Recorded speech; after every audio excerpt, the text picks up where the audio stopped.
Salut les motards, c'est Biker0 et bienvenue sur ma chaîne.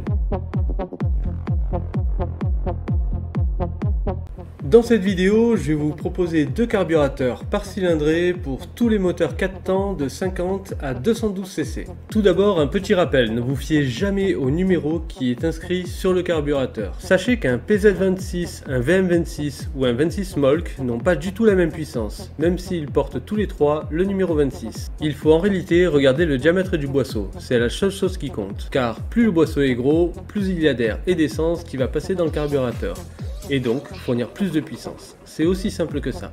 Comme vous pouvez le voir sur cette image, les deux carburateurs portent le numéro 30, et pourtant il y a une énorme différence de taille, de boisseau et de puissance. Le chiffre 30 indique juste la taille en millimètres de la sortie de votre carburateur, pour être compatible avec votre pipe d'admission, mais pas du tout la puissance du carburateur. D'ailleurs, il y a plusieurs 22 beaucoup plus puissants que des 28. Pour une question de fiabilité, je vous conseille plutôt de vous tourner vers le site Shopkailis. Leurs produits sont de bonne qualité, ils ne mentent pas sur les descriptifs de leurs produits, à l'inverse de beaucoup d'autres sites qui surévaluent nettement leurs produits. Bon, par contre, malheureusement, il n'y a pas trop le choix sur le site pour ce qui est des carburateurs, mais vous avez quand même un peu de tout. Enfin bref, parlons un peu des 50cc 4 temps. Le carburateur d'origine des 50cc est généralement un PZ16 ou un équivalent. Pour avoir un petit peu plus d'accélération, mais avec une consommation d'essence faible, je vous conseille de mettre un PZ19, idéal pour une moto juste débridée.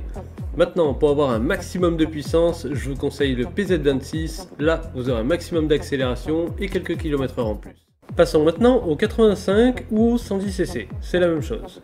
Pour le carburateur d'origine d'un 110, ce sera le PZ19. Pour un compromis idéal consommation-puissance, ce sera le PZ26. Et pour plus de puissance, ce sera un PZ30. Pour le 125, le carburateur d'origine est un PZ22, le compromis idéal c'est un 26 Smolk, et le plus puissant c'est le Cayenne PE24, avec ou sans manchon. Pour le 140 et le 150cc, je n'ai pas trouvé de carburateur d'origine.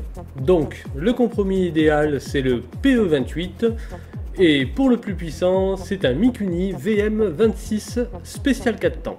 Attention, parce qu'il y a des modèles pour 2 temps qui ne sont pas compatibles et qui consomment beaucoup plus d'essence. Pour le 160cc, il n'y en aura que un de réellement compatible car les autres sont trop compliqués à régler avec ce moteur.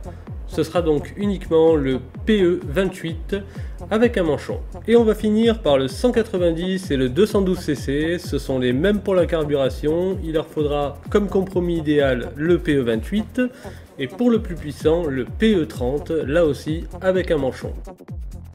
C'était Biker0, n'oubliez pas de vous abonner et bonne route!